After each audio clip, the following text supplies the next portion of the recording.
əvvəla hələ indiki vəziyyətdə Rusiya-Ukrayna savaşı dayandırılsa, bu birmənalı şəkildə Rusiyanın qələbəsi olmayacaq. Axı Rusiya öz aləmində referendum keçirdi. Deməli, Zaporojye, Xerson vilayətlərini, Donetski, Luganski öz ərazisi elan edir. Həmin o 4 vilayətdən, mən Krımdan danışmıram, Krımı 14-cü ildən artıq öz aləmində birləşdirib özünə. Amma son, deməli, illərdə özünə birləşdirdiyi bu 4 vilayətin 3-ünün əhəmiyyətli hissəsi hələ də Ukraynanın əlindədir. O cümlədən 2 vilayətin mərkəzi, Zaporojye və Xerson kimi böyük şəhərlər Ukraynanın nəzarətindədir. Hətta Donetskin çox əhəmiyyətli sənaye mərkəzi, Slavyansk başda olmaqla, deməli, Konstantinopol, Kramatorsk, Pokrovsk və böyük şəhərlər var. Onlar hamısı hələ də Ukraynanın nəzarətindədir. Yəni, bu vəziyyətdə belə savaş dayandırılsa, bu vəziyyətdə belə, o zaman Rusiya üçün bu heç bir hərbi qələbə olmayacaq. Rusiya hökuməti necə izah edəcək öz xalqına ki, bu özünü belə ikinci dərəcəli zəif dövlət saymış, onun konstitusiyası ilə nəzərdə tutulmuş torpaqları qalır Ukraynada. Necə bunu qəbul edəcək? Deməli, o baxımdan əlbəttə ki, birinci biz bunu nəzərə alaq ki, hətta bugünkü şərtlərlə atəşkəs əldə olunsa, bu Rusiya üçün hərbi qələbə deyil. İkincisi, bugünkü şərtlərlə əgər atəşkəs, sonra da sülh müqaviləsi əldə olunsa, Rusiya sanksiyalardan da çıxa bilmir. Ən azı Avropa sanksiyalarının böyük əksəriyyəti qalacaq. Artıq Avropa İttifaqı deyir ki, o Rusiyanın əlimizdə olan dondurulmuş vəsaitlərini biz həm də Ukrayna savaşının başlamayacağına zəmanət kimi istifadə edəcəyik. Nə deməkdir bu? O bilirsiniz 300 milyarda qədər puldan söhbət gedir. Rusiya Mərkəzi Bankının aktivləridir. Onu Avropa böyük yeddilik dondurublar. İndi onun hesabına 50 milyard kredit verirlər Ukraynaya, onun faizi ilə ödəyəcəklər. Amma bütövlükdə pulu hələ də müsadirə etməyiblər. Amma indi deyirlər ki, növbəti sülh sazişi imzalansa Rusiya və Ukrayna arasında ona əsasən 2 təminat nəzərdə tutur Avropa. Biri, Avropa qoşunlarının Ukraynaya yerləşdirilməsidir. İkincisi, həmin o Rusiya aktivlərinin müsadirə edilməsidir. Yəni, Avropa açıq deyir ki, əgər deməli, bu aktivlərin donu açılmayacaq, onlar Rusiyaya qaytarılmayacaq, əksinə, onlar zəmanət kimi istifadə olunacaq, dəyənək kimi. Əgər Rusiya birdən yenidən sülhü pozsa, dərhal həmin o pulları biz müsadirəli verəcəyik Ukraynaya. Növbəti məsələ. Bu savaşı nəyə görə başlamışdır Rusiya? Ukraynanı qərb orbitindən xilas eləməkdən ötürü. Açıqlamaları nə idi o zaman? NATO'nun üzvü ola bilməz. Ukrayna ona görə ki, Xarkovdan Moskvaya qədər bu qədər yaxındır. Bütün Rusiyanın Avropa hissəsi Ukraynanın şərqindən bu qədər yaxın məsafədədir. Bəs oradan raketlər 3 dəqiqə, 5 dəqiqə Moskvaya çatar. Belə izah edirdilər də. İndi nə nəticə baş verir? Günü bugün Trump'ın təklif elədiyi sülh layihəsi qəbul olunsa, nəticə etibarilə bu ona gəlib çıxardacaq ki, Rusiyanın sərhədlərinin 30-50 kilometrliyində Suma kimi, Xarkov kimi, Zaporojye kimi şəhərlərdə, Xersonda və digər deməli Slavyanskda, bütün o şərqi Ukraynada cəbhə xəttində təsəvvür edin, Böyük Britaniyanın, Fransanın, Almaniyanın, Türkiyənin orduları dayanır. Bunun nəyi qələbə oldu ki? Amma başqa problemlər də var Rusiya üçün. Rusiya bu savaşı başlayanda geopolitik düzəni dəyişəcəyini deyirdi. Və çox qütblük peşindəydi ki, başqa bir qütb yaradırıq qərbə qarşı. Kollektiv qərbin, deməli, geopolitik nəzarəti itirilir, monopoliyası və BRICS-in simasında əvvəl istəyirdilər, nə bilim, Şanxay əməkdaşlıq təşkilatı müxtəlif formatlardan istifadə edib Rusiya anti-qərb bloku yaradırdı. Yadınızdadır, həmin anti-qərb bloku darmadağın oldu. Deməli, indi Trump'ın bu sülh təşəbbüsünə Rusiyanın belə qaçaraq yaxınlaşması ona gətirib çıxardı ki, Çinlə Rusiyanın arasında ciddi bir etimadsızlıq yaranıb. Yəqin ki, bizim hörmətli izləyicilərimiz izləyirlər, onlara məlumat verilib Çinin son açıqlamalarından. Baxın, Çin birmənalı şəkildə Ukrayna ərazi bütövlüyündən danışır. Ən axırıncı Çinin səlahiyyətlisinin açıqlaması bu barədədir ki, heç bir halda Rusiya-Ukrayna savaşı yalnız ABŞ-la Rusiyanın arasında danışıq nəticəsində həll ola bilməz. Yəni, bütövlükdə Avropa İttifaqına və Ukraynaya dəstək verməyə başlayır Çin. Yəni, bəs bu qərbə qarşı İttifaqı Rusiya kimdən quracaqdı? Çinlə.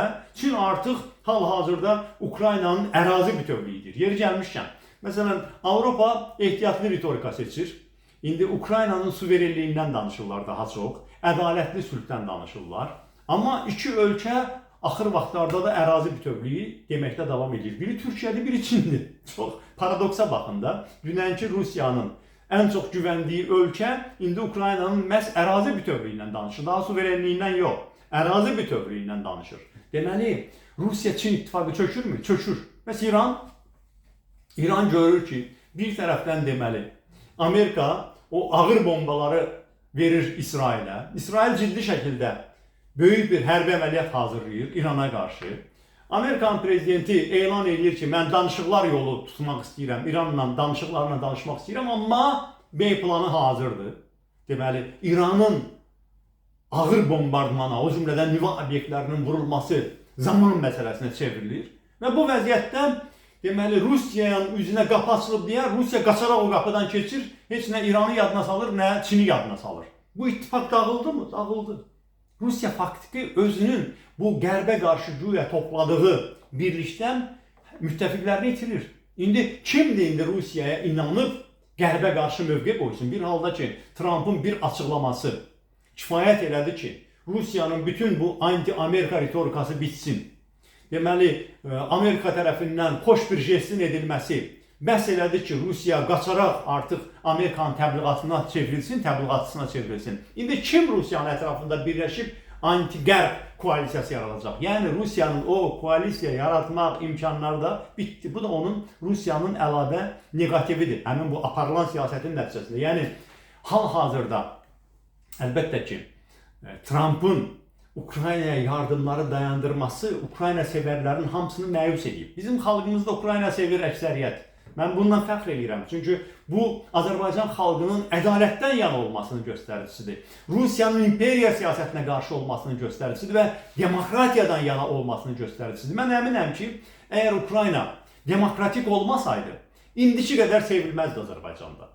Əgər Ukraynada, məsələn, Rusiyadakı kimi bir avtoritar rejim olsaydı, yəqin ki, İkinci Qarabağ savaşındakı bizə mənəvi dəstəyinə görə, haqsızlığa uğradığına görə yenə də Azərbaycanlılar Ukraynaya dəstək verərdilər, amma indiki qədər sevməzdilər. İndiki qədər Ukraynanın sevilməsi həm də azadlığı olan dəstəkdir, demokratiya olan dəstəkdir. Ona görə də biz çox həssas yanaşırıq ki, Ukraynanın az qala ovcunun içində olan qələbə əlindən çıxır. Amma Rusiya üçün də yaxşı heç nə vəd olunmur. Bu yaranmış vəziyyət Rusiyaya heç bir yaxşı şey vəd eləmir. Rusiya günü bugün savaşdan çıxsa, bu günü bugün qapısının ağzında, Ukraynanın şərqində Avropa qoşunlarını əldə edir. Böyük 35 milyonlu Ukrayna xalqını düşmən kimi qazanır bir dəfəlik. Baltik dənizini tam olaraq itirir. İsveçin, Finlandiyanın NATO'ya qoşulması ilə Baltik dənizi, Pyotrdan üzü bəri nə qədər əziyyət çəkib ruslar. 100 minlərlə itki veriblər Baltik dənizinə, deməli, orada şərik ola bilməkdən ötürü. İndi Baltik dənizi olur, NATO'nun daxili gölü. Onu itirir orada. Özünün ətrafındakı ittifaqını itirir orada, iqtisadiyyatını itirir orada, insan resurslarını əhəmiyyətli şəkildə itirir və bütün Sovetdən qalma, onu belə dingildədən o silah ambarlarını itirir və əvəzində nə qazanır? Amerika ona nə verəcək? Heç nə də verməyəcək. Amerikanın Avropa ittifaqı ilə strateji sazişi yenə də qalacaq. Yenə də o demokratik dünya birlikdə olacaq. Baxın, indi artıq hətta Trump özü və onun komandası, respublikaçıların çox önəmli senatorlarından Graham onu Rusiyanı hədələdi. Ən son məlumatlar nədir? Həmin Graham respublikaçıların ən önəmli senatorlarından biri dedi ki, Rusiya özünü yığışdırsın. Əgər o Trump'ın təklif elədiyi sülh sazişini imzalamaqdan imtina eləsə, savaşı dayandırmasa, onsuz da zəif olan iqtisadiyyatını ağır sanksiyalarla bitirərik. Elə həmin gün, bir gün bundan qabaq, ABŞ-ın Maliyyə Naziri nə dedi? Dedi, ona görə indiyə qədər sülh masasında Rusiya oturmayıb ki, Biden hökumətinin ona tətbiq elədiyi sanksiyalar o qədər də təsirli olmayıb. Biz bilirik ona necə ağır sanksiyalar qoymaq lazımdır, onun neft sektoruna, bütün deməli energetika sektoruna. Baxın, bu Maliyyə Nazirinin ultimatumu. Və nəhayət, Trump'ın özünü dinləyin. Trump'ın son açıqlaması nədir? Dedi ki, Ukraynanın başqa variantı yoxdur, masaya oturacaq. Sonra da dedi ki, heç Rusiyanın da başqa variantı yoxdur, o da masaya oturacaq. Və məndən soruşmayın ki, niyə onun başqa variantı yoxdur, onu deməyəcəm. Amma onu mən bilirəm ki, Rusiyanın başqa variantı yoxdur. Yəni, Rusiyaya açıq şəkildə deyilir ki, əks təqdirdə Rusiyaya təklif olunan indiki sülh sazişi qəbul edilməsə, Rusiyanın daha hansı sanksiyalar gözləyə bilər? Rusiyanın isə vəziyyəti pisləşir. Baxın, Bidenin sonu get-getdə qəbul elədiyi Rusiyanın kölgə flotuna, o tankerlər ki satırlar, qadağan olunmuş nefti yüksək qiymətə, ona tətbiq olunmuş həmin o sanksiyaların nəticəsində fevral ayında Rusiyanın neft gəlirləri 18% düşdü aşağı. Deməli, Rusiya neftini indi o böyük yedinlərin qoyduğu o tavan qiymət ki vardı, $60 bir barelə. Ondan da aşağı satır, 58-ə satır artıq Rusiya. Məcburdur. Onun o kölgə tanker komandasına böyük sanksiyalar tətbiq edilib. Yəni, Rusiyanın büdcə gəlirləri azalır, iqtisadiyyatı zəifləyir, iqtisadiyyat bütövlükdə düşür aşağı və dostlarının, müttəfiqlərini itirir. Ona görə də Rusiyanın güya bu prosesdən, yəni bu Trump'ın təklifləri onu güya qalib eləyəcək kimi bir şey yoxdur. Yadınızda varsa, hörmətli izləyicilər, mən aylar öncə deyirdim ki, Ukrayna bu savaşda qalib olacaq, amma müzakirə mövzusu odur ki, bu təmiz qələbə mi olacaq, yoxsa xal üstünlüyü ilə qələbə olacaq. İndi çox təəssüf ki, bu dəyişən geopolitika Ukraynanın o təmiz qələbə ehtimalını biraz azaldıb. Hələ aradan qalxmayıb. Hələ bilmək olmaz ki, məsələn, Putin yox desə bu təkliflərə, onun üçün də asan deyil, hə demək.